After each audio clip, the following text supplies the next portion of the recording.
And we are live. Mile high hello, everybody in Broncos country, and welcome into another episode of the Dove Valley Deep Divers podcast. My name is Lance Sanderson, back this week as your host, and joining me as always is my good friend and colleague. He is your Denver Broncos insider and Mile High Huddle senior NFL draft analyst. He is the one and only Erick Trickel. Erick, it's been kind of an interesting situation in my neck of the woods right now. I mean, I'm sitting over at a buddy's house today. We just got moved into a new place, and I haven't unfortunately got our internet set up yet, so I'm working on that. Hopefully next week we'll get that taken care of. But at least for now, I'm good to go on the podcast. We got, like I said, we got moved into a new place. The mice infestation, just it's kind of an update on everybody. Erick had mentioned it last week. I did have a mouse crawl up my leg while we were doing the podcast right at the end. It was awful. And then later that night and over the next 36 hours, we caught over 50 mice, 50. So the new place is really good. It's really nice. Massive upgrade. Everybody's happy. We're all comfortable now. So hopefully things will get kind of a little bit back to normalcy. But for you, Erick, what's going on, dude? How you doing? I'm doing all right, man. Just with everything going on, just taking it one day at a time, trying to make sure everybody in my family is safe and all that stuff like that. Just with work and everything like that, man, not having to do that much, because even though I'm an essential employee, like, just don't have to do that much right now because we're not so busy at the courthouse. But being able to sit there and just bust out work for the site for a Mile High Huddle, all my scouting reports, like, basically I think they're all going to be wrapped up this next week. Good. So well in time for the draft. All of them should be up, hopefully, over like individual scouting reports on the top 100 players on my board. There's group scouting reports on include about 5 to 10 players for different positions, multiple ones on that. Like, a lot of stuff coming out. So if you guys are wanting to get our thoughts on specific players, definitely check out milehighhuddle.com, or on my Twitter bio, there is a link that takes you to my big board. And on that big board, it actually has links to the website itself with those articles. So that's just an easier way to, just to find them instead of having to search through milehighhuddle.com. But definitely go check them out, guys, if you are interested in that. Well, and speaking of Twitter, before we get going on this, let's just get this out of the way here really fast. Quick matter of business. You can follow us both on Twitter at Sanderson MHH, and for Erick at Erick Trickel. Notice the CK in Erick.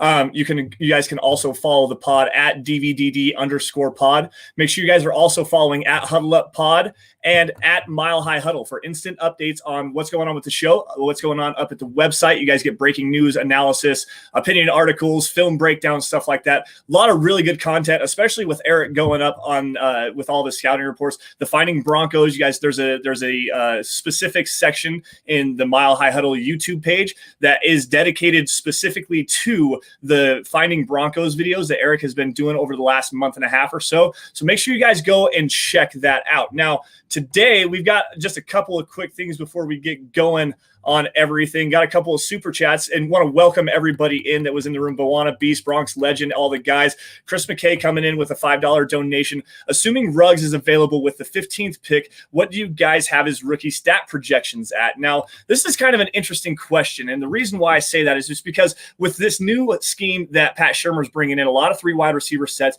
and they do utilize the number 2 in wide receiver in those sets a lot. I mean, there's a high target volume in the passing game for everybody. So with Sutton basing off last season, right at 80 catches, over 1,000 yards, 6 touchdowns. I mean, it's easy to see Sutton replicate that kind of production next year as well.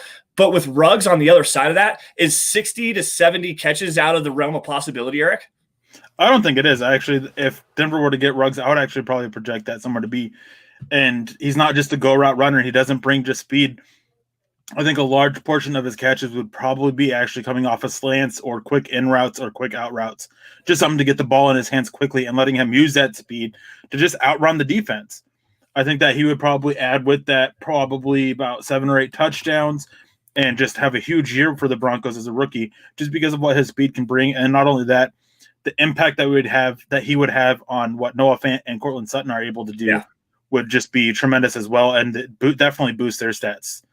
Oh, yeah, absolutely. And a lot of what you see with Shermer, I mean, yes, it's a very vertical aspect to the passing game there, but he does utilize a lot of crossing routes, which is one of the routes that Henry Ruggs definitely excels at, especially coming over the middle of the field with his speed. So now to our next super chat donation, really quick, Bronx Legend jumping in with a $10 donation. We appreciate that, Bronx. Good to see you as always, man.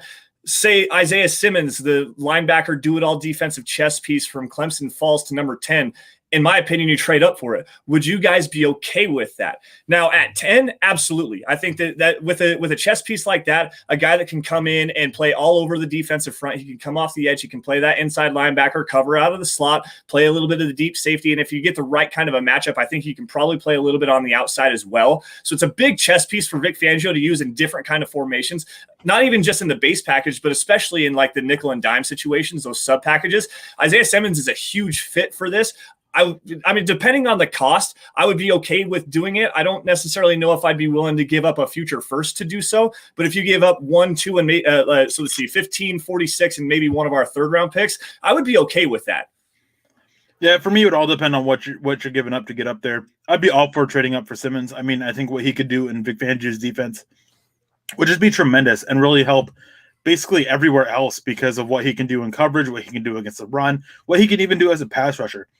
And so I would absolutely be all for it. It just all depends on what the cost is. I'm not a guy who's willing to overpay to move up. And quite frankly, I'm actually not a guy who really is wanting to move up. Not a big thing for me. I think moving down, having more shots having more darts to throw at the dartboard, I guess would be the best way to put it. Is the best way to go for increasing our chances of getting a bullseye. So, but with what Isaiah Simmons can do, oh yeah, I'd be fine with it depending on the cost. Yeah, and so you brought up an interesting point a couple of weeks ago when we were talking with Nick Kendall on the Dove Valley Deep Divers podcast that if you were going to trade up, one of the positions that you were going to be willing to trade up for would be at wide receiver. So a lot of the trading up for Ruggs talk there. With Isaiah Simmons, the positional value that he brings, is that something that you would specifically want to go and do? Oh no, like it's very hard for me. It all depends on how the board's falling and everything. Because quite frankly, depending on how the board falls, I may not need to move up to 10 to get Isaiah Simmons. I mean, the Raiders, there's a lot of talk about them going not a receiver, but going quarterback. So I mean that might help a receiver fall for them. There's a lot of talk about the Browns and the Jets wanting to go after these offensive linemen that are in this draft. So if they fall there's a lot of talk about the San Francisco 49ers trading down, or even going after Tua Tagovailoa, depending on how far he falls. There's a lot of talk about them looking for life after Jimmy Garoppolo because they don't believe in him being the real franchise quarterback. So there's a lot of different things that are going into play. And depending on what's still available at 10, I just risk it and stay put at 15 instead of moving up. I mean, if Ruggs, Simmons, and Derek Brown are all there, I would bet at least one of those guys are getting to 15, and I'd be fine with any one of those three. Yeah, that's a fair point. Now, guys, to get into the meat and potatoes of this discussion today, we're doing our final mock draft on the Draft Network for this year. This is always a very fun discussion, always a very fun time. And as always, so what we're going to do is Eric and I, we're going to be your guys' scouting department. You guys are going to be the GM. Come in with all your comments. Tell us who you want to take. And to get us kind of started off here, 5 minutes. Right now, we're going in to take a look at this, and just the way that everything has fallen so far. You got Joe Burrow, Chase Young, Derek Brown to the Lions, Isaiah Simmons, linebacker, to the Giants, Tua to Miami, Justin Herbert to the Chargers, Jeffrey Okudah falls to 7 to go to Carolina, Tristan Wirfs at 8 to the Cardinals, Javon Kinlaw to the Jacksonville Jaguars, Xavier McKinney, that's an interesting pick to me, to the Browns at number 10, Mekhi Becton, Henry Ruggs to the Raiders, which is kind of the norm that you're seeing with the Draft Network here lately. Henry Ruggs is going to the Raiders 9 times out of 10, or so it would seem.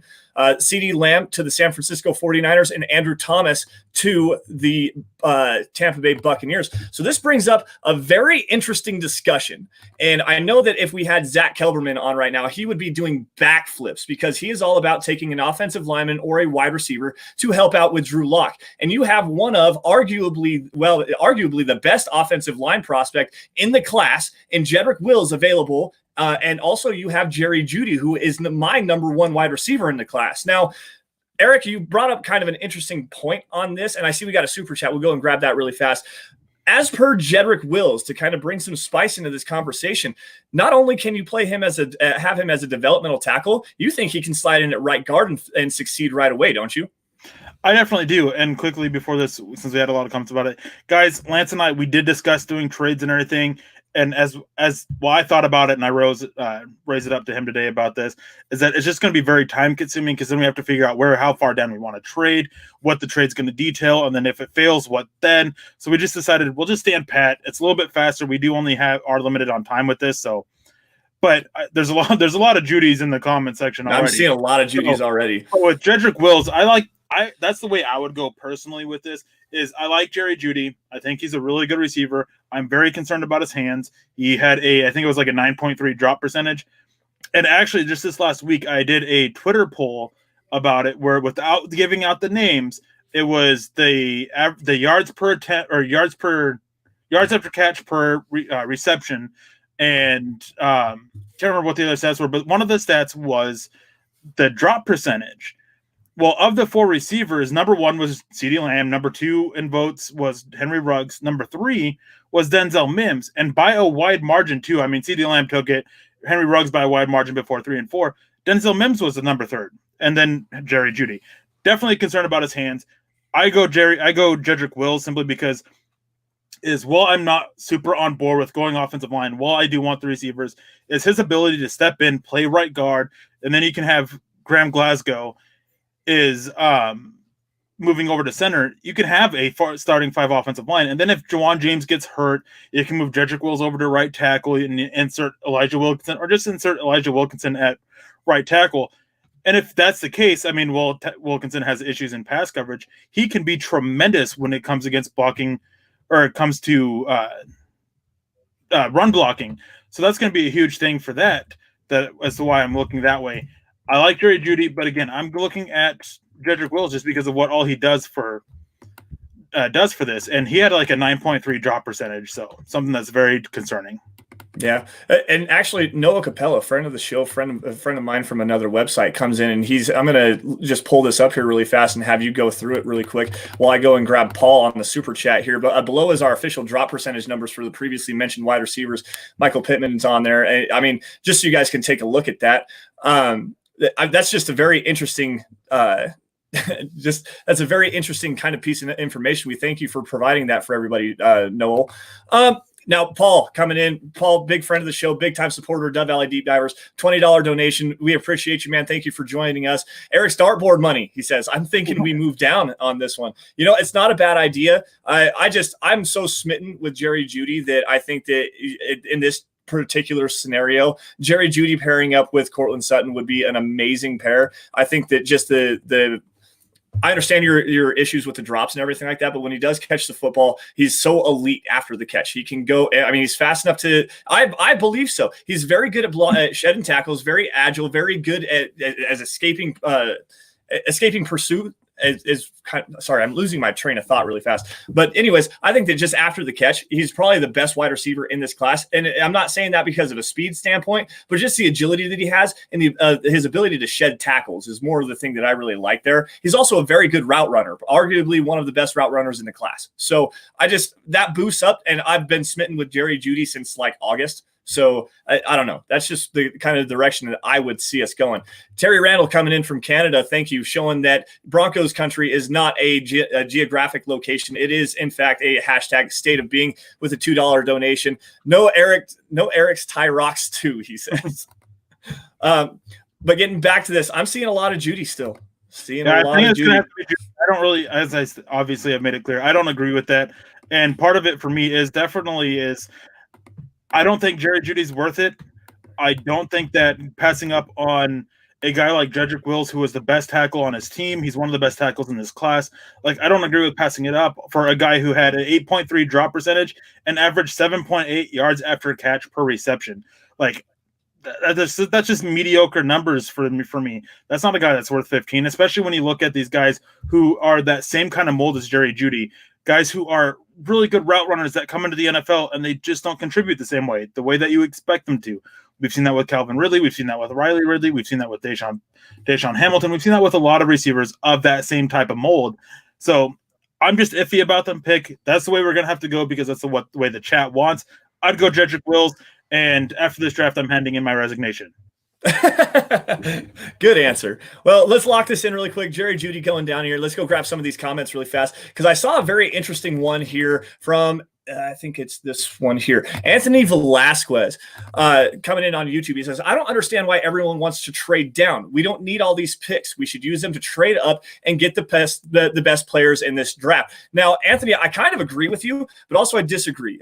Just because I'm not a very big fan of trading up, it very rarely works out for the person that is trading up. You got to get a massive return on the investment. And if you're going to go get a wide receiver, like I said earlier, Eric, you had said this before, that if you're going to trade up for any position, wide receiver seems to be one of the positions where you can actually do so and get a quality return on your investment. I mean, look at what happened with Julio Jones.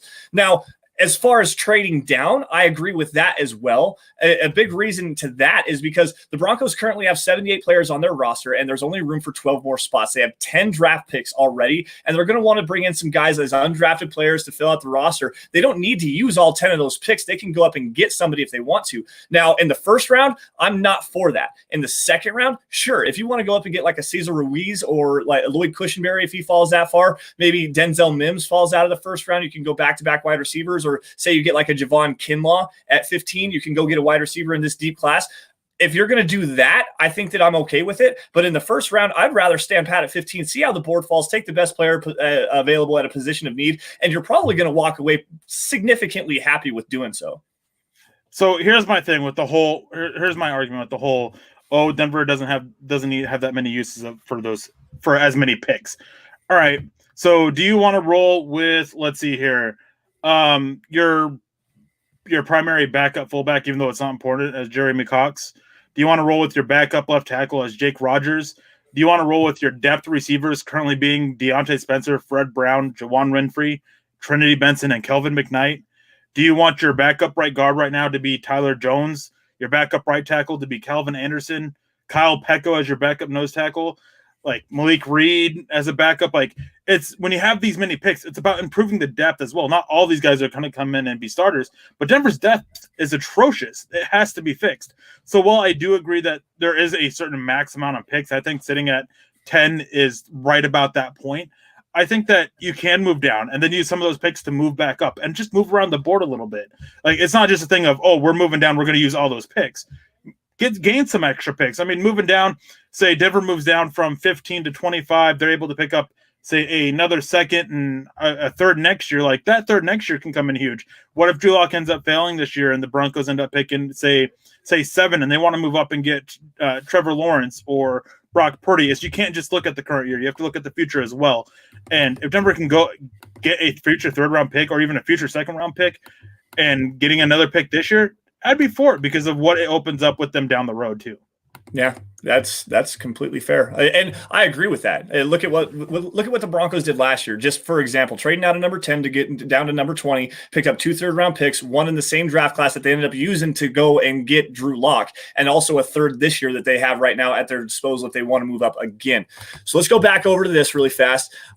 Broncos in the second round. We're going to go take a look at the last 5 picks for everybody. T. Higgins to Jacksonville, Jeremy Chin, unfortunately, to the Chicago Bears, KJ Hamler to the Colts, Marlon Davidson to the Tampa Bay Buccaneers. I missed one in there, but at the top of the board, there's a developmental tackle prospect sitting right there for you. In Ezra Cleveland, you got Terrell Lewis, an edge prospect from Alabama. Clyde Edwards-Helaire, running back's probably going to be off the board here. I mean, just with Melvin Gordon addition, I think that the Broncos are probably going to hang away from the running back position in this particular instance, and at least until probably the day 3 to go get another kind of a flex back that they can get coming out of the backfield. But I mean, there's a lot of stuff to work with. You got Cushenberry down there at number 56 overall. Trevon Diggs is still available. I mean, there's a lot to work with, guys. So, Eric, I'm going to let you go ahead and take it away, and let's just break this down a little bit for him. In this particular scenario, is Ezra Cleveland the next player that you want to go after here? I'm kind of iffy on that. See, and I don't want people to mistake it that I really do want Denver to get the wide receiver. I've been saying for a while that wide receiver is the weakest position for it. But you have to factor in fit. And my issue with the first pick was Jerry Jeudy. Well, he's a good fit. I don't like the traits that he's bringing. I don't think he transitions well to the NFL because we've seen those types of receivers not transition well to the NFL. His drop percentage of whatever it was, 9.3, I think is what I said, is what it was according to Pro Football Focus. That's not good. That is a bad number to have. He had, I think, like 4 drops this last year, maybe 5. I can't remember exactly how many. I'm trying to get Pro Football Focus to load up with that. And Denver did have a 12th rated offensive line last year. Yeah, that's great. But Garrett Bowles, are you picking up his 5th-year option? Juwan James, he can't stay on the field. I mean, Denver, they don't have a center right now. So getting a guy like Jedrick Wills to give them a center, give them a guard, and give them a future tackle, I think that brings a lot more value than Jerry Jeudy. So at this point I would have gone that route because now you have a lot more options with what you can do. When you're getting Ezra Cleveland, you still have to get a center. You don't have an option there because he's not a guy who can play in at center.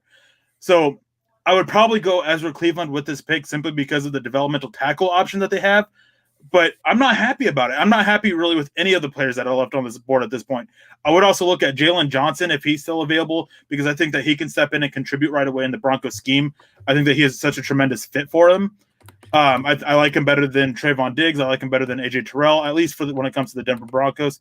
It's a slight reach for it, but I mean, you got to kind of to get a player of his caliber with his fit, you're going to have to reach a little bit for it. So it would either be Ezra Cleveland or Jalen Johnson for me at this point. Well, we're seeing a lot of action over here in the comment stream about Lloyd Cushenberry III, the center from LSU. Speak on him just a little bit. Actually, hold on really fast. We got a super chat here from Terry Randall coming back in from Canada once again. Thank you, Terry. We appreciate you, man. Say we get one of the top 3 wide receivers. What do you think Locke's under for passing yards at? I think he pushes 4,500. Keep it rocking, guys. Well, Terry, thank you for the donation, man. We really appreciate that. I think 4,500 yards is probably a decent baseline. I don't know, year 2 in a new system, just got to, again, with another offensive coordinator, this is his 5th in last 5 years or something like that. He's never had a stable offensive system around him. Now, he did throw for 1,200 yards in 5 or 12 or 1,400 yards in 5 games last year. So the promise is there, and I could see it actually kind of happening. But 4,500 is a pretty good number, Eric. What do you think? I think that would be right where it is. I think that he might. Let me say, if they get Lamb or Ruggs, I think he'll push that number. If they just end up with Jeudy like they do in here, I think we're looking at somewhere around the 4,000 mark. And it's simply because of what the issues that Jerry Jeudy brings to the table is. I'm not going to lay off that drop percentage because that is a very concerning number. And when you add in a guy who can sling it like Locke does and put the velocity on it does, the hands get worse. And it isn't an issue of focus with Jerry Jeudy. It's his hands just aren't good enough to consistently make the catch. He very much follows that path of being a great route runner. No denying that. He is the best route runner in this class. But as I stated, there's just not that trend of success after that. I mean, Calvin Ridley is having an all right year. I mean, he's picked up 800 yards, about 850 yards each of the last 2 years on average. But Riley Ridley, who was on the same mold, is barely done anything. So I don't know. For me, it just depends on what receiver we're getting on how Drew Lock is doing this year. Yeah, that's fair. So going back through this comment stream, I saw one really fast. I'm going to address this again just quickly. Manny Wise coming in on YouTube. Why are you guys not doing any trades in this draft yet? Now, I did plug this earlier that we were going to do some trades, and unfortunately, just with the time constraints that we had and trying to get everybody's comments and stuff like that lined out on what's the value, where can we move up, who are we going to try to target, if we're going to move down, something like that, it's just going to take too much time. So unfortunately, we didn't do with the trades. We do apologize for that, but it's just too long to do something like that. Now, as I was going back through, Lloyd Cushenberry, man, he's all over the comment stream. Speak on him. Is he a fit for what the Broncos want to do with Pat Shurmur's scheme? I'm not sold on Lloyd Cushenberry at 46. I like him if Denver were to trade down 5-6 spots. I'm fine with it there. I think that there are just enough concerns for him that might not see him start right away in the NFL. And while he's a good fit for the Broncos scheme, I still have those questions about it. Not the way I would go with this, and it's hard because I think that he has potential to be good. And do you want to go on that potential and just developing him and maybe not have him start this year, or you want to go get somebody else on that? It just depends. Yeah. Well, going down, and go ahead, Eric. Excuse me. And somebody out here, I want to grab this comment. Such disrespect. 5 drops a year doesn't mean a loss of 500 yards. No, but the loss of speed from Hightower potentially could. See, the thing was with what Lamb and Ruggs can do, Judy can't. He's not helping open up Cortland Sutton and Noah Fant as much as those 2 receivers are, because Jerry Judy, he has all right speed, but he's not a guy who's going to sit there and consistently drive down the field like you can get from Lamb and Judy, or Lamb and Ruggs, I mean. And Pat Shurmur's offense is very much on spacing out the receivers, and Jerry Judy is actually just kind of clogging the short area of the field. I'm not a fan of Jerry Judy for Pat Shurmur's scheme. That's all right. And here comes in Bawana Beast. He is I like to call him the bouncer of the Huddle Up podcast. He comes in and he says, I think the pick is in, and I think it's Cushenberry. And I'm, unfortunately for Eric, I think I'm going to end up having to agree with that. So there's just too much noise in there. So let me scroll down a little really quick and grab that. This is turning into quite the interesting discussion, quite honestly, just with everything that's going on. I mean, Eric is now, we're 2 for 2. I mean, I would have gone with like a Trevon Diggs there. That would have been just to go get that other cornerback. I still think that cornerback is a huge need. And until the Broncos go out and get a guy in free agency, I'm still going to pound that table. And in the first 2 days, the Broncos need to go out and spend high capital on a cornerback. Trevon Diggs, I love the length. I love the physicality. I love everything that he does. I think he's a little bit better in man than he is in zone, but I mean, whatever, he can still play zone effectively. So it's just, I don't know. I probably would have gone with the cornerback there, but it is what it is. So let's go grab some of these comments really fast. Hey, Beast, I don't undervalue centers. I actually like Cushenberry's game. I think that if we were going center at 46, I would much rather have Matt Hennessy. I think he is a guy who can start right away. I would much rather have Cesar Ruiz, who I think is worth a first-round pick. Not a fan of Cushenberry for the Broncos offense because I don't feel that he is starting day one, and Denver is lacking a starter day one. I get they believe in Patrick Morris. I don't. That's what it comes down to. That's what scouts got to look at is I think that just basically Matt Hennessy Cesar Ruiz, which he wasn't there. I think either one of them would be better fits for the Broncos than Lloyd Cushenberry would, especially at 46. I think 46 is just a little bit rich. Yeah. And to go back into another pick, I was looking down across the players that were available. Jalen Johnson was still available, by the way, just so that everyone is aware. Let's go back into this really fast because kind of move this forward a little bit. Broncos are back up on the clock. Holy cow, Kyle Duggar fell a long ways. Damon Arnett to the Chargers. Malik Harrison, linebacker out of Ohio State to the Cardinals. Jordan Brooks, linebacker, Texas Tech to the Jaguars. Rashard Lawrence, LSU to the Browns. Kyle Duggar to the Colts. Antonio Gibson, a guy that I was really kind of hoping was going to fall just a little bit further because I think he fits a lot of what the Broncos want to do as far as getting their wide receivers out or the running backs out in the passing game. He did play wide receiver at Memphis, so that kind of sucks that he is not on the board. But best players available: Ashton Davis, Lucas Niang, Cameron Dantzler, Prince Tegawanago, Adam Troutman, Bryce Hall. A lot of offensive linemen still on the board, and this is kind of wild, man. I mean, Lucas Niang is a guy that, Eric, I know you're extremely high on, and just with everything that's going on in the world today, with all of the travel bans and everything like that, not being able to go out, social distancing, stuff like that, a lot of teams aren't privy to the medical rechecks and everything like that they had at the combine. And Lucas Niang, with that knee, with that hip, he's a potential faller, but I know that you, Eric, have him as a tail end of the first round, middle second round grade kind of a guy. To see him still on the board as an offensive tackle development piece, I don't know, man. We've already done some bolstering on the offensive line. Do you think that we need to go and get Niang to come in as that developmental tackle piece as well? Hey, no, just so you know, man, I've done a lot of work on these guys myself. I get other people have different opinions. That's fine. But, man, this is – I'm giving my opinions on these players. So I appreciate you sitting there sharing NFL.com's opinion or thoughts on Hennessy. It's awesome. I just don't feel the same way about Cushenberry or Hennessy as they do.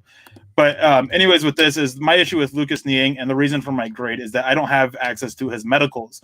I don't know how severe the concerns were outside of hearsay from what they came at the combine with how changes are that to the draft process. There's a lot of talk that he might fall somewhere day 3. I think because of those concerns, which are very valid, I've spoken to a lot of people in the NFL about this, is I think we should stay away from here, but I'm probably going to be overruled on this, which is why I'm currently writing down my resignation. But one guy actually that I really wanted to talk about at 46, and I completely spaced it, was Jeremy Chin. I think that he would have been a really good pick at 46. But at this point, with looking at who's left, I think that at this point is you still have to fix your issues at cornerback. I think that there's still a lot of issues there. I mean, Bryce Callahan, can he be trusted to stay healthy on the field? AJ Boye, is he going to bounce back? Isaac Yadam, I've heard that they're considering moving him to safety. Duke Dawson, he's been using as more of a safety. Devontae Harris, he really struggled down the stretch last year. You got to go get a guy. Bryce Hall, I have concerns about his tackling. There's concerns about his ankle and everything like that, which is why I think he ends up falling to the third round. But he's a guy I'd be looking at because if he is healthy and if Denver can clean up his tackling a little bit, he's a tremendous fit. That's the where I would be going. But all right, you guys who are the GMs, you guys can go decide to go against me. Now, Chris Sanders coming in and he says his Chin on the board. Actually, no, and I was going to not necessarily interrupt you on this one, Eric, but Jeremy Chin was taken at 43 by the Chicago Bears in this simulation, so he wasn't even on the board at 46. But, yep. Now, this is Samuel Caleb coming in on YouTube, and he says Cameron Dantzler, cornerback from Mississippi State, right? Mississippi State. I know that in our group chat earlier today, Eric, and I'm going to point this directly at you. Carl had done a community mock draft, and he had took Cameron Dantzler, and you said, if you give me any other cornerback in that particular spot, I believe is the first pick of the third round, which is where we're currently sitting at, give me any other cornerback other than Cameron Dantzler, and I would be happy with what you have done. Why is that? I'm not a big fan of Cameron Dantzler. I don't like his game. I think his game is very limited in the NFL. I think he's very scheme limited in the NFL. I think his usage is very limited in the NFL. Just a very, very just limited player. And the thing I find funny is that his pro day came around and he did this and they released a video of it and showing that he ran a 4.38, which no NFL team, no analyst that I've spoken to, no one has him running a 4.38. Just out of their mind. And then I get a text message from a source of mine with an NFL team saying that they handed the video over to their IT guy, and their IT guy found evidence that they actually sped up the video, and that when they kind of went back and re-edited or changed whatever it was that they did, that they actually had him running about a 4.55, 4.56, something like that. So definitely some speeding up there if my source is being right with this and everything like that. Having the evidence and everything. So, I mean, that bothers me a little bit. Not a thing that I'm going to just sit there and kill him for. But, yeah, it just comes down to his fit. I'm not a big fan of his game. I'm not a big fan of his transition to the NFL. I'm not a big fan of his scheme, of his fit within the Broncos scheme. Yeah. So going over to the comment stream here, and this is a guy that I fell in love with. He was one of the first ones that I got a chance to take a look at. Bryce Hall, cornerback out of Virginia. And this is the reason why I say this, Eric. And I know that you just went on your little tangent about Bryce Hall, but even though you've got the injury concerns and whatnot like that, he's a quality tackler. I think that he's better suited as a move to safety and to play that Will Parks role. I think that would be a perfect fit in Vic Fangio's defense. Bryce Hall, to me, is one of my prime targets in the third round for the Broncos. I think that it's a good value for him. I think that obviously I think it's a good fit. So I don't know. And there's a lot of comments coming in with Bryce Hall as well, if I'm looking at this correctly. Let's see here. Jinja Ninja 88 coming in on YouTube. He says, how do you feel about Hightower at wide receiver with our final third round pick so we can go O-line in the first two rounds? It all depends on how else the board falls there. I mean, if Henry Ruggs or CeeDee Lamb are there at 15, I mean, not talking outside of the smock, obviously, is that's the way I would go over an offensive lineman. I don't think it depends on what the offensive lineman is, who else is available. John Hightower, I like him a lot. Big fan of his. I actually remember pointing him out to Nick back in November, I think it was, maybe October. Early on in the season, I pointed Nick his way. I still really like his game. At that point, though, if Devin Duvernay is still available, that's the guy I'm actually looking at over Hightower. I think that he has a little bit more upside than Hightower does. That's fair. And better hands. Like Devin Duvernay's hands are freaking ridiculous. Yeah, he had like one career drop or something like that. Oh my God. It was just absolutely insane. Let's see here. See if I can't pull up some of these comments really fast. Troy Pride Jr. is still available as well. I know that's a guy that you're really high on. What about the linebacker out of CU, Davion Taylor? Kenneth Booker coming in on YouTube. Davion Taylor in this kind of an area seems like a pretty decent fit. I know that Akeem Davis-Gaither is still available as well. Let's just pull that up really fast. I saw a lot of comments before it kind of slowed down about going and getting Bryce Hall. So I think that's kind of the direction we're going to go. Eric, do you agree with that, or do you want to go somewhere else? I think that the comment section has spoken that Bryce Hall is the pick. Okay, so we're going to go with Bryce Hall here. We're going to come back to this really fast. See if I can't grab another connection, another couple of questions while this is still going. Hold on real quick. What website are we using? We use the Draft Network's mock simulation. I know Pro Football Network has one, and I guess Pro Football Focus has one too. Like I had somebody send me a mock from theirs that I haven't actually seen before. So definitely some options there. I prefer the Draft Networks though. I think that theirs is the best. I actually agree with you, Eric. And the reason I say that is just because that's what these guys do year round. I mean, you've got what is it, John Ledyard, I think, or is he the one that ended up resigning? I know that you got Kyle Krabs. Say what? He was the one who resigned. Okay, so Joe Marino is the one that's still there. Jordan Reed, Kyle Krabs, those guys. This is literally what they do. Benjamin Solak, they all do this all year round. Like, so the Draft Network, I'm going to go with the guys that spend even more time than Eric does, which seems like it's a literal impossibility. Now, getting back to the mock draft, let's see here.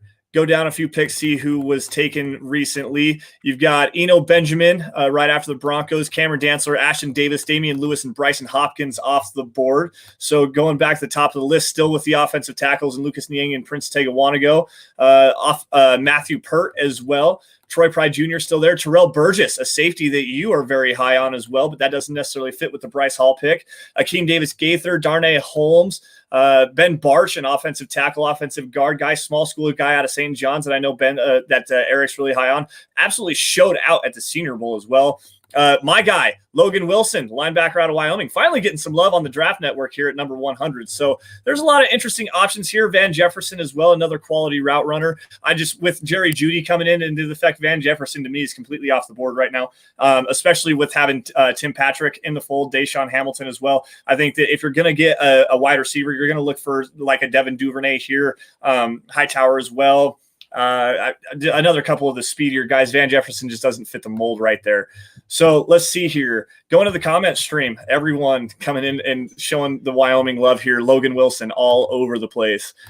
Eric, what about Logan Wilson is one of the best fits for this Broncos defense? I don't think he is. I think he's just a slightly better version of Josie Jewell.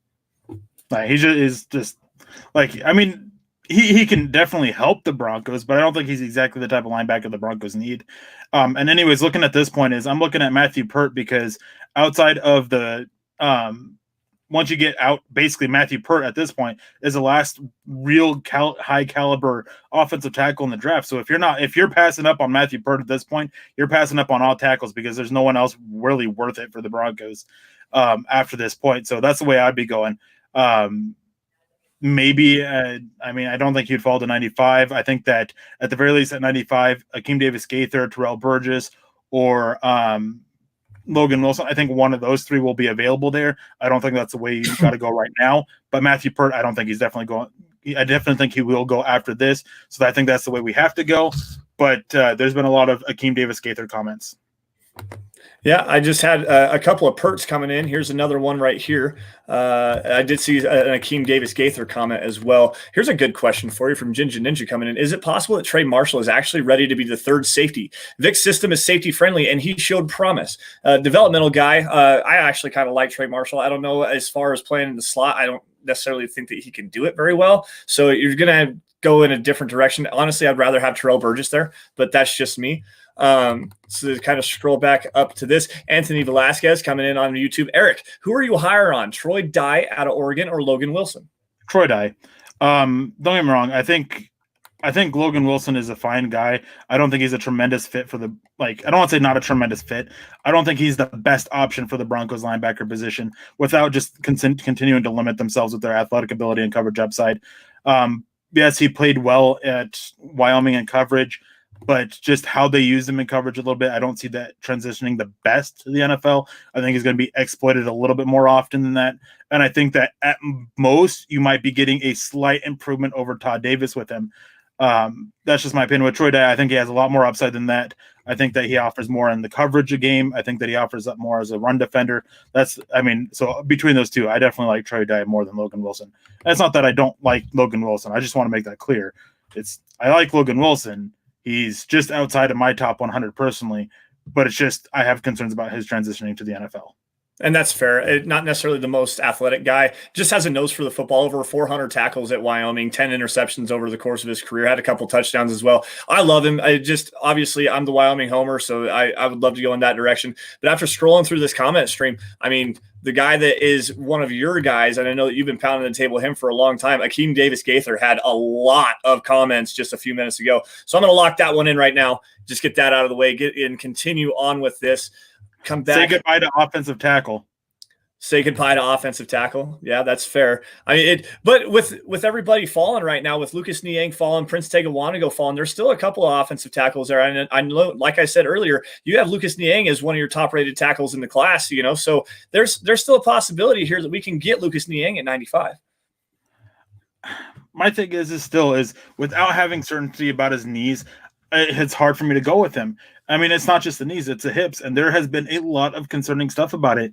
I think that 95, I can live with it. I don't think it's the best, but I mean, at this point, I mean, you may not have another choice because we passed up on all the other potential future offensive tackles that are in this class. So you may be kind of stuck with it. But this is the point where I'd be looking at Terrell Burgess. Akeem Davis Gaither, I really do like that pick. I absolutely love what he brings to the defense. I love what he can do in Vic Fangio's defense, the versatility, being able to go out and cover in the slot just fine, being able to play back and a little bit as a safety, being able to play off the edge. Really like that. I think that he's kind of a not quite the same mold as Isaiah Simmons, but definitely a light of him. So I do like that pick. But yeah, I think at that point, I think I would have gone with, as I said, Matthew Pert, because the offensive tackles are gone. Yes, they are. I'm looking at this right now. Jalen Hurts is the top prospect available. In fact, both Lucas Niang and Matthew Pert went at 93 and 94. They went back to back. So the Broncos missed out on that one.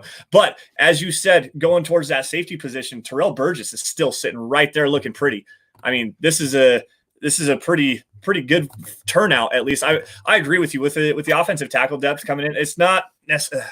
The Broncos missed there. I think that you probably should have went with Pert or Niang, one of the two. I mean, whatever your flavor is. I really do like Matthew Pert and his length. Man, he's 6'8", it's like 36-inch arms. Absolutely, he's a gorilla, dude, and he's got a good technical base with his feet. His footwork is very good. Has a pretty decent punch. I'm not sure about his running game. He's a very good pass protector, though. So, and as we go, and here come all the comments flowing in here. Burgess. I mean, I think at this point you definitely got to look at Burgess. There are a couple comments that I want to just address. I am Supreme 22. Is Eric going to slap everybody in the stream? No, but I'm just tendering my resignation. So Jody Moncrief, Eric, are you on the Wilson is better to tackle than Thomas? Me, no, I want Thomas round one. I don't think Wilson is better than Thomas right now. I think that Thomas is definitely the better prospect. I think Wilson has a lot more upside. And Andrew Thomas just gives me the willy-nillys because of his balance. I mean, I've never seen an offensive tackle have more issues in balance when scouting him than Andrew Thomas. And balance is one thing that you just don't see corrected in the NFL. So that's very true. That is very true.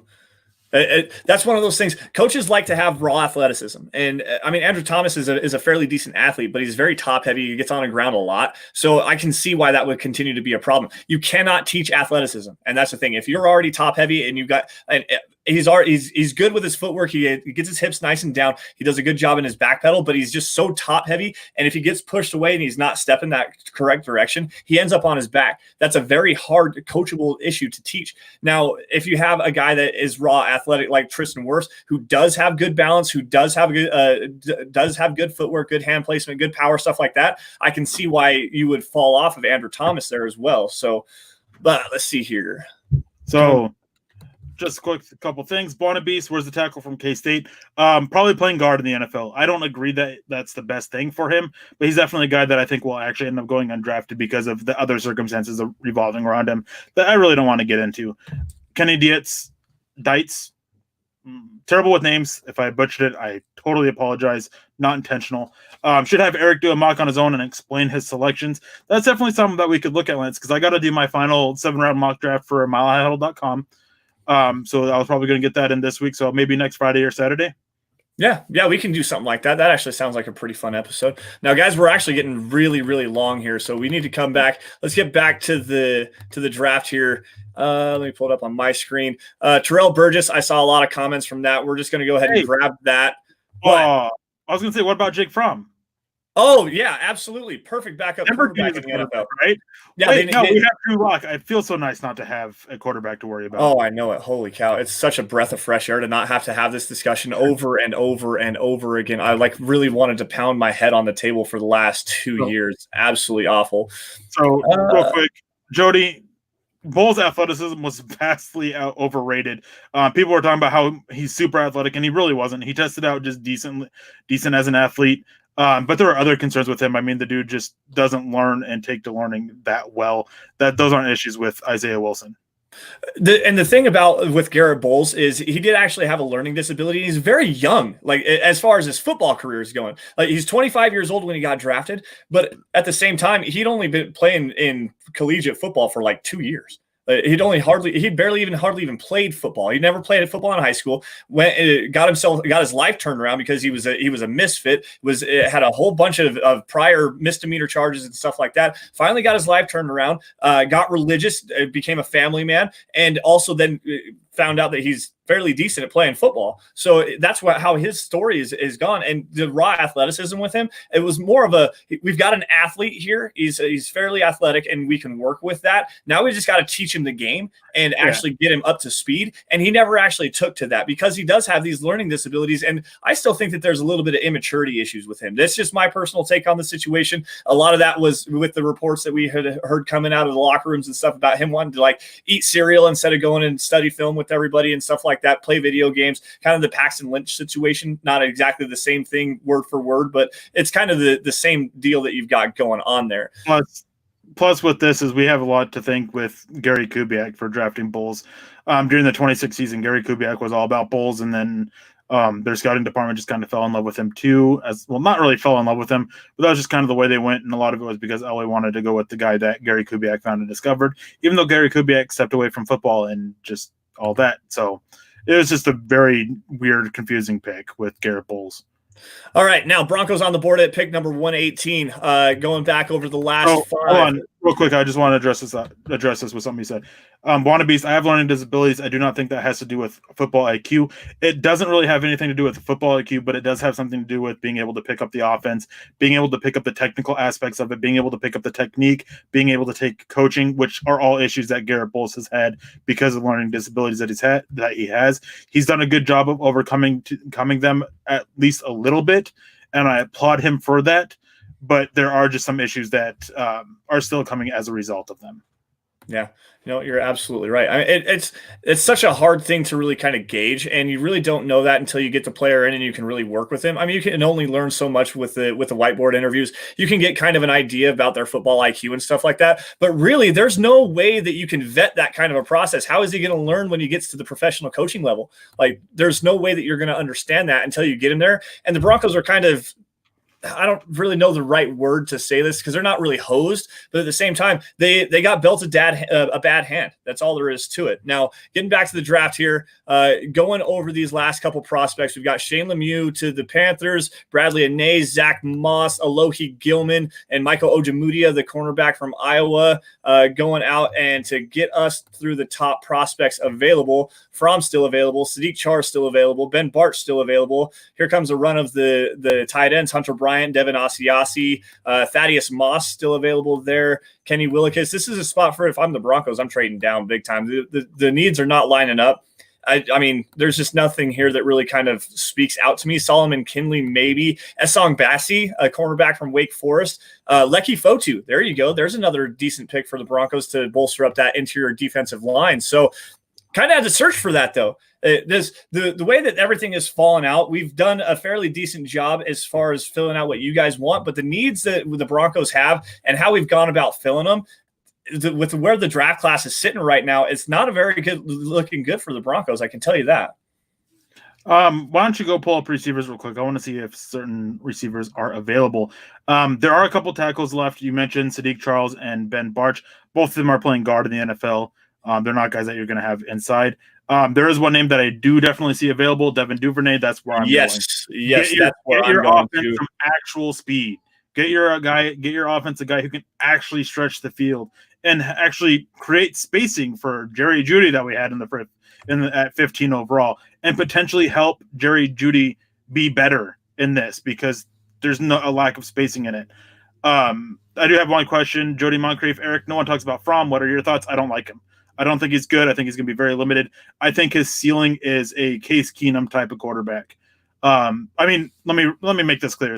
I think that his ceiling is being that 1 year Minnesota Vikings type, but a little bit more consistently. I think that he's very much on the scheme. As soon as things break down, though, he's really bad. Yeah, no, I agree with that. Arm strength. He's very scheme specific. That's a thing. He's not a guy that has the elite arm talent to throw the ball all over the yard. He's not going to push the intermediate zones. So really, and I saw a comment on Twitter about this not that long ago. This is a very good piece of insight for you guys. If you don't have the arm strength to push those intermediate zones, the defense really only has to guard a big U. Like if you look at the top of the field, you got just a U that they have to defend. So the short crossing and then the outside of the outside passing attack. If they're not going to drive over the middle of the field, stretch the seams, then that's you're very scheme specific in that. And with Jake Fromm, that's a big issue for him. So let's see here. Going back to hold on, Cody Chepa. Oh, let me find this. He keeps asking this question. I really want to address it. I keep forgetting to. Cody Chepa, is Spencer the future at returner, or do we get a late round pick? I think that Denver will look at adding somebody to at least compete for him. I think there are plenty of options for Denver to get one after the draft to compete with Deontay Spencer, because he did have some issues last year with basically deciding on when to actually return it when he shouldn't have. So maybe he ends up winning the job, but I don't think it's his guaranteed. Yeah. Flippin' Booch coming in, he says, you could teach football, but you can't teach strength and speed, etc. And that goes right in line with this pick. And I'm scrolling down through the comments and everything like that. I'm going to flip it over here, and we're just going to do this. Devin Duvernay is the pick for the Broncos at number 118. So let's get rid of the wide receivers and see how this kind of falls through for everybody. Oh, I'm sorry. I didn't mean to do that and get the pick going without everybody on the stream. I apologize for that, guys. Click over to my picks. I can't remember who all we picked. Oh, so yeah, this wrong button. I'm new. I don't know what to do. All right, so going through what the Broncos have so far, we obviously have Jerry Jeudy, Lloyd Cushenberry, Bryce Hall, Akeem Davis-Gaither, Terrell Burgess, and Devin Duvernay to this point. So let's see. We're still missing that developmental offensive tackle, which you're not getting at this point. You can still use that third running back, because I don't think that Royce Freeman is long for this roster. I think sometime in training camp as he ends up. That's actually. Go ahead, Eric. Continue. There was a question up here that I'm going to grab. I think that we can start looking at running back. I think we're good on receiver. I think we can look at that. Defensive line, we got to find a better nose tackle. We got to upgrade over Mike Purcell. We could use another defensive end for added depth. I don't believe in Joel Heath's ability to be a defensive end 5-tech in the Broncos scheme. He's not a 0-tech. He's not really a 3-tech. Dude is like 300 pounds wet.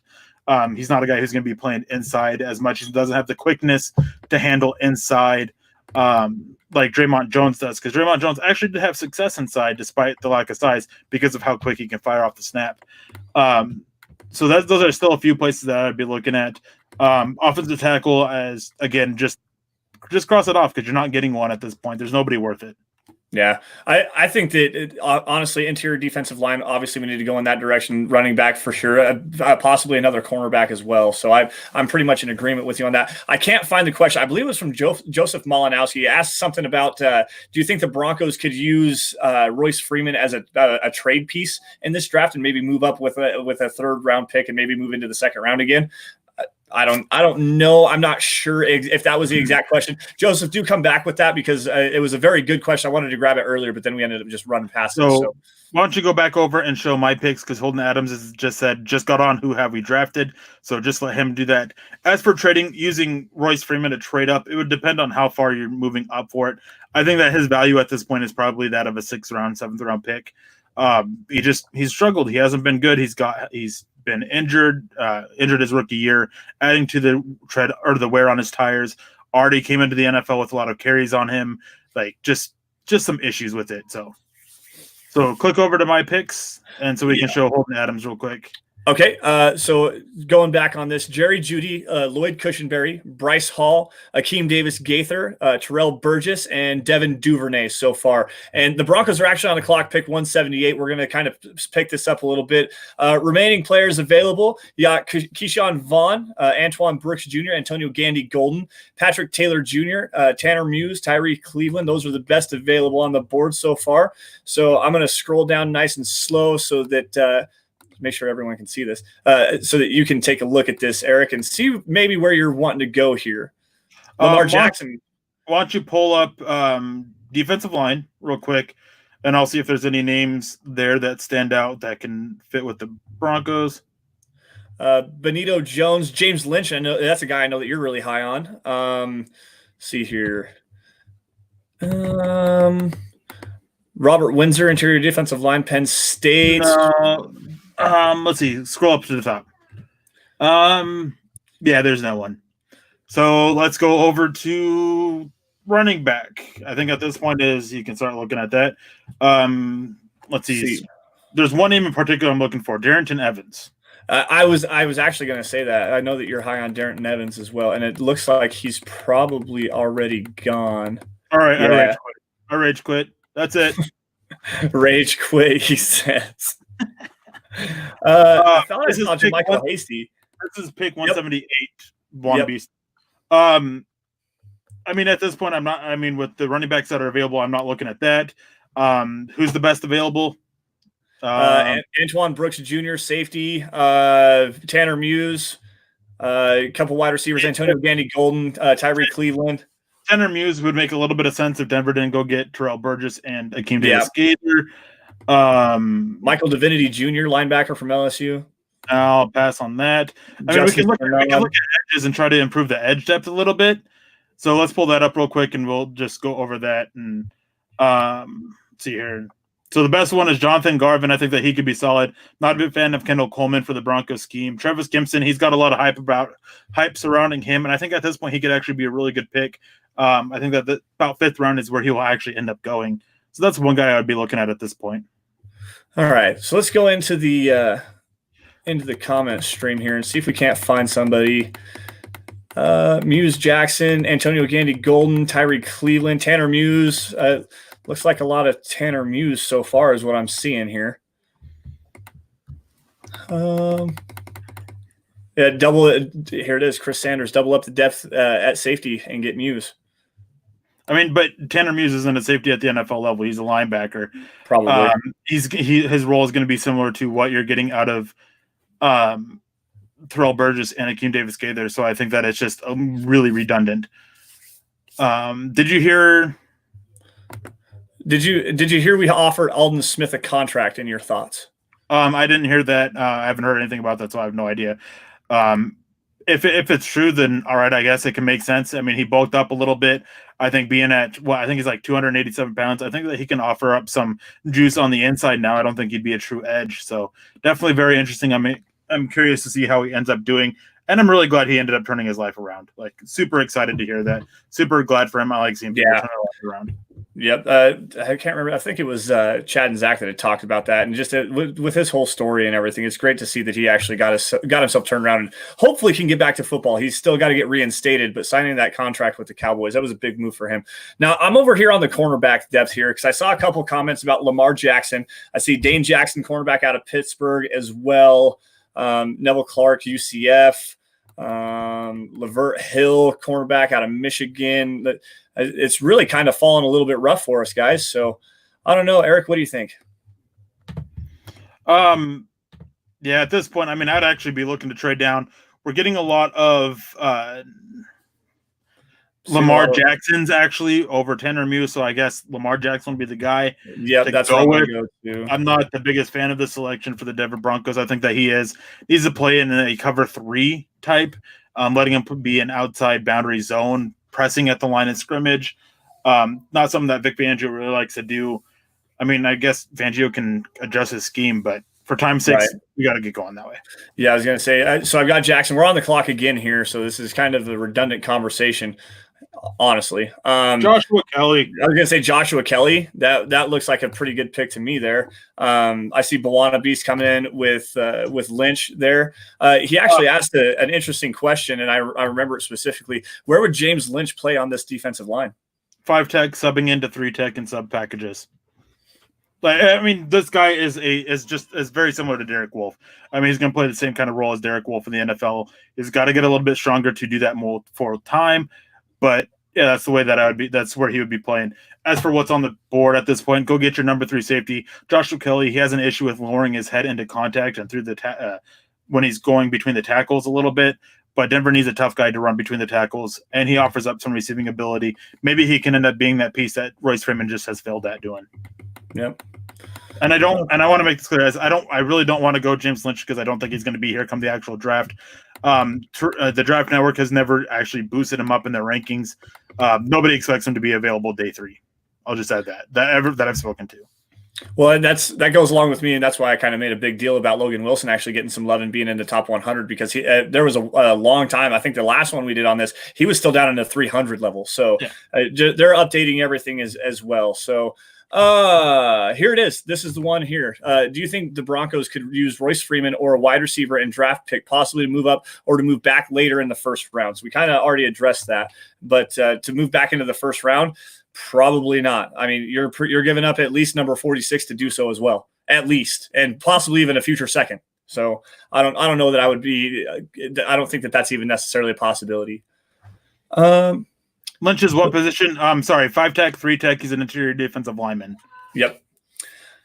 All right. So, guys, we're running really long here, so we got to kind of move this along. And then Jody Moncrief. Eric, what about the speed running back on the practice squad as an option? Kalfani Muhammad. I think he's fine to continue to sit there and offer that up. But speed on the outside, yeah, Denver could use it. But I think that a tough between the tackles runner is a little bit more needed, especially after signing Melvin Gordon. I think that they have the outside stuff taken care of and the receiving ability is taken care of. Yep, that's fair. Francis Bernard, linebacker out of Utah, is still available right here for the Broncos. What do you think about that? Very interesting pick. I think that he is more of a true linebacker than Akeem Davis-Gaither is, but I think that the Broncos are going to be moving to using kind of more of a sub-package type look. And I think that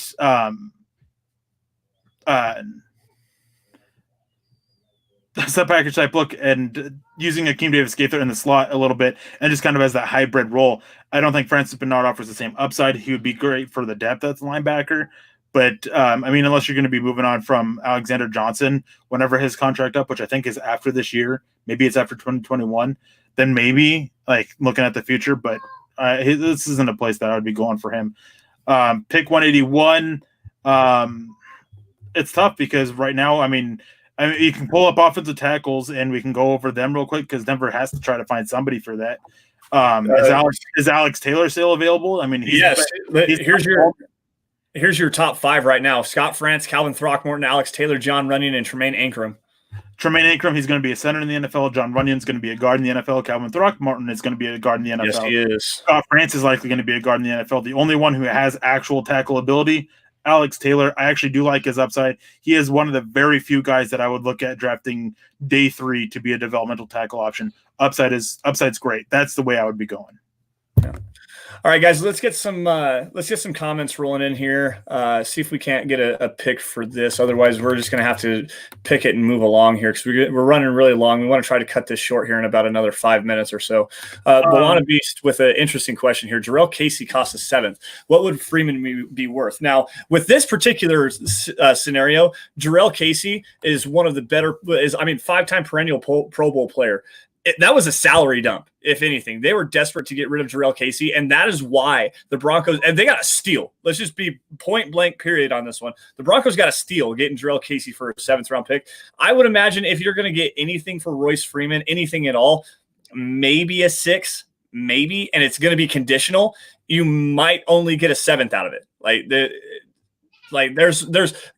It's running back, man. Running backs are devalued in the NFL right now. Royce Freeman also has a ton of carries on him coming out of college, has a ton of carries right now in the NFL, and there's just not the effectiveness there. He has not been effective as a 3rd-round pick. It's just point blank period. On the whole thing with Jarrell Casey it was a salary dump. Tennessee Titans, they're a little bit strapped on cap a little bit, and they have to find a way to pay Derrick Henry. They moved Jarrell Casey's salary. They took little in return as a result, just so they can dump that salary to keep a running back. And in about 1, 2, maybe 3 years, they'll end up regretting it, because you always end up regretting signing a running back to a big contract. Thankfully, Denver's big running back contract is only 2 years. All right, so I've seen a couple of comments coming in here, and it looks like Alex Taylor. I've seen a lot of Taylor. Yep, me too. So let's run this back really fast. Seen a lot of love for A.J. Dillon in it. I think A.J. Dillon is very limited. I think he'd be best moved as a fullback type in the NFL. He just doesn't have the speed or the agility to really handle playing running back in the NFL. He's very different from Derrick Henry.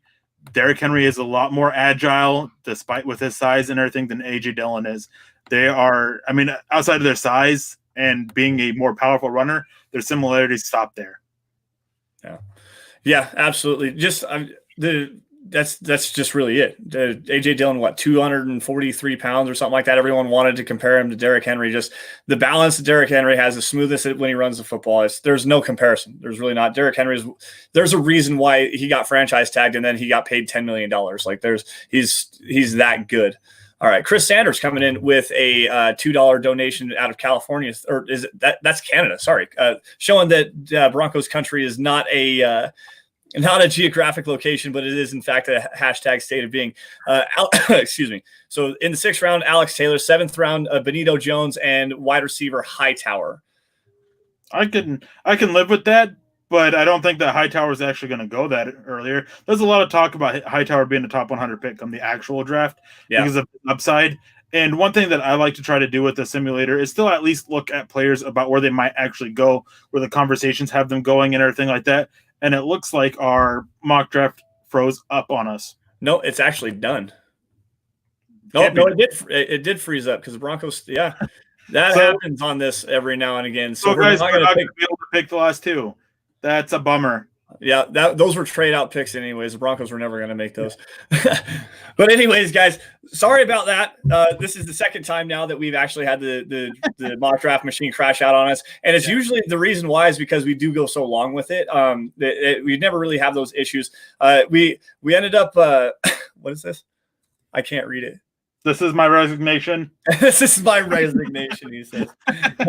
Chris Sanders comes in. He says, I made our last 2 LOL. Hey, you know what? That works. Sure, we'll go with that. I can talk about this a little bit with Benito Jones. He was a guy that, if available, I would have mentioned about him. I don't think he's an upgrade over Mike Purcell, but it's definitely adding competition for him. I do have a concern about his lack of length, especially on the interior of the defensive line, but it wouldn't be a solid option at that point. As for the last pick, I would be looking at edges. I would be looking at maybe even a developmental quarterback that can come in and compete with Brett Rippon, because Brett Rippon doesn't fit the Pat Shurmur scheme. So there's definitely a lot of options still left to go. And Kenny Dietz comes in. I really hope I'm saying your name correctly. If I'm not, please let me know. His hashtag Erick's resignation. Yes, scouts tend to resign or hopefully get fired if GMs don't listen to him. You guys don't listen to me. All right. So I'm just kidding. I love you guys. Bawana Beast comes in. Excuse me. He says, okay. Sorry, guys. Okay. One last question. What were the centers in round 3 to know if Cushenberry was worth pick 46? They were gone. There was no centers available. I mean, we could have, maybe. Yeah. I'd rather take him at 77 than Cushenberry at 46. Well, and I kind of agree with that, but at the same time, without going in and actually looking at that, I don't know. I scrolled down 20 or so people to find a pick for us, so I probably could have done better as far as that goes. So I do apologize for that. But with Cushenberry already taken, it's hard to say. I wasn't going to be looking for a center at that particular point. So maybe go back, and if you can catch one, rewatch it, and you may be able to catch some for that. But guys, go ahead, Eric. Chris Sanders says he's a big nose in reference to Benito Jones. Benito Jones is only like 6'2", and he actually plays about 320 pounds, just a little bit under. So he's not really that big guy, and he definitely lacks the length. I mean, his arms are very short. So that's a big concern. And quickly, before we get out of here, just a reminder, you guys, that finally, since there are no more delays with this, we've been trying to have him on 4 weeks ago now. It's been about a month now. It's been a while, and we had him on one time before to talk about wide receivers. We are going to have my good friend, my daughter's godfather, a college coach. He coaches at Kenyon College. Kenyon College, thank you. He coaches the receivers there, but he did used to coach running backs as well. So we're going to have him on, and we're going to be talking about late round options at running back to come in and help complement Melvin Gordon and Philip Lindsay tomorrow. Next week, either Friday or Saturday, we can definitely do a review of one of my mock drafts, or I can even do one on my own as we're live and talking about it and breaking things down like that. That's definitely an option we have. But the biggest news, guys, is that we are still working out but we will have something big planned come the draft with that at least involve some of us. I know I will definitely be involved with that. And then on Sunday, April 19th, so a week from this Sunday, is our big annual mock draft that the MHH staff does, where we are making the picks and everything like that. So make sure you guys are tuned in about that as well. Yes, I'm actually really excited to be able to join in on that. It sounds like I'm going to be able to join in with everybody. Ooh. So I know my draft analysis is absolutely terrible. So you can just get out of here. I was just going to say, is it, you didn't hear? What? Chad told me who I wanted on. I said no to you. Oh, really? Jeez, man. I swear. All right. Calling all people that want to join the Dove Valley Deep Divers podcast. I need a new co-host, please. But anyways, guys, that's going to wrap it up. That's my job. All right. But anyways, guys, that's gonna wrap it up for us. Let's go back into this really fast and see if I can't pull up just who we have got so far. Nope, not gonna let me. So nobody I wanted. And nobody that we wanted. Nat Ludlow. We got your number one receiver, man. You're fine. I'm all right with it. Nat Ludlow coming in with a $2 donation. Thanks, guys. Very entertaining. Hey, thanks, Nat. Thanks for joining us. We appreciate that. Also, thanks for the reminder, Bonnabeast. Make sure you guys are leaving a like. But the biggest thing I was going to say is make sure you guys go check out all of our written content at milehighhuddle.com. Check out the YouTube channel of ours, Mile High Huddle. There's a playlist with all my Finding Broncos videos that are up on there. So you guys can definitely check that out as well. Make sure you guys are checking all that out. And the best thing about milehighhuddle.com, the website, is there is a community section on there. So you guys can go there and voice off on what you want. If you guys have a question, you guys can ask us there. You guys can ask us on Twitter, but we definitely prefer it at the website, milehighhuddle.com. You guys can reach us all there. So again, milehighhuddle.com. Go check it out, guys. Yep. Also, before we get out of here, guys, make sure you guys are following us. You can follow me at Sanderson MHH, for Eric at Erick Trickel. You guys can follow the show at DVDD_pod. Thank you guys once again for joining the Dove Valley Deep Divers Live. We'll see you guys tomorrow night.